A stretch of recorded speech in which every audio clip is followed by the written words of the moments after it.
Salam dan bahagia. Saya Riptina Pawestri, CGP Angkatan 5 Kabupaten Banyumas. Akan merefleksikan hasil wawancara pada tugas demonstrasi kontekstual modul 3.1 pengambilan keputusan berbasis nilai-nilai kebajikan sebagai pemimpin.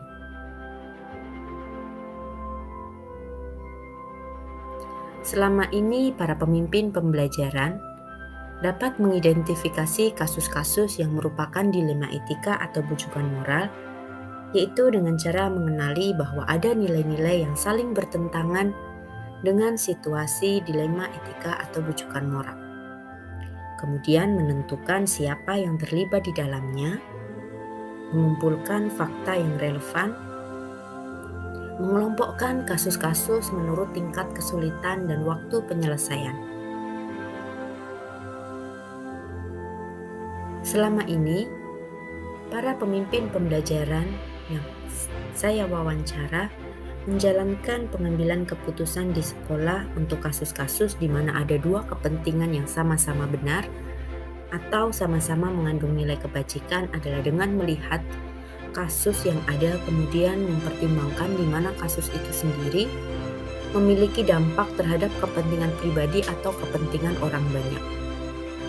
Menjalin komunikasi rekan kerja atau tim di sekolah, mendekatkan sehingga terjadi komunikasi yang lebih baik, dan juga mau mendengarkan suara dari rekan kerja, stakeholder, atau masyarakat. Langkah-langkah yang biasa dilakukan selama ini. Yang pertama yaitu mencari fakta yang sesungguhnya yang terjadi. Kemudian mengidentifikasi atau mempertimbangkan dari sudut pandang yang lainnya. Mempertimbangkan pula alternatif solusi yang tersedia. Mempertimbangkan bagaimana keputusan dapat mempengaruhi pengampu kepentingan. Barulah nanti ada pengambilan keputusan. Setelah itu juga memantau hasil dari keputusan yang telah dipilih. Hal-hal yang selama ini dianggap efektif dalam pengambilan keputusan pada kasus-kasus dilema etika adalah komunikasi. Karena dengan komunikasi yang baik, maka dapat mengatasi kasus-kasus dilema etika yang terjadi di sekolah. Nah, kemudian juga dengan cara menginternalisasikan atau pendalaman teknik coaching yang bisa menaikkan potensi yang dimiliki. Dengan tujuan utama itu mengatasi segala permasalahan yang dihadapi dengan efektif, efisien, dan juga yang bersinggungan dengan etika dalam sejumlah kasus yang ada di sekolah. Nah, hal-hal yang selama ini menjadi tantangan dalam pengambilan keputusan pada kasus-kasus dilema etika tentu saja itu antara lain yaitu keegoan dari masing-masing yang sedang dihadapkan dengan kasus dilema etika itu sendiri. Kemudian juga tantangan ketika dilema etika itu pengambilan keputusan baik mempunyai kepentingan pribadi dan juga kelompok.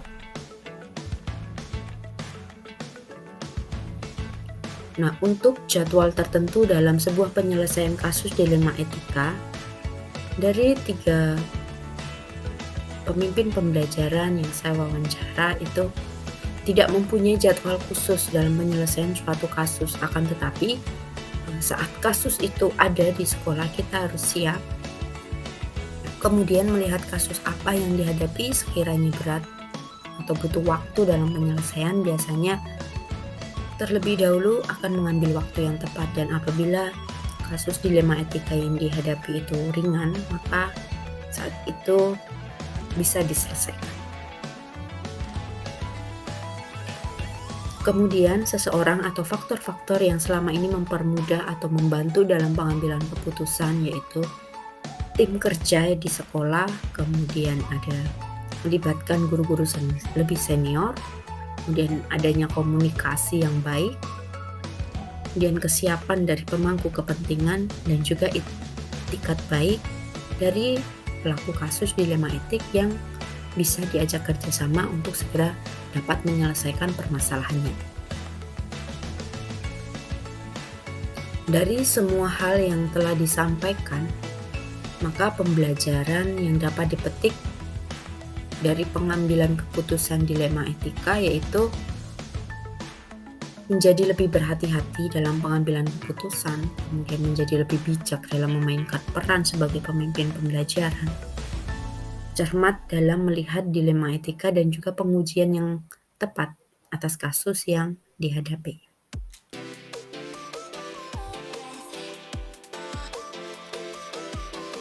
Nah, demikian refleksi saya tentang hasil wawancara demonstrasi kontekstual modul 3.1.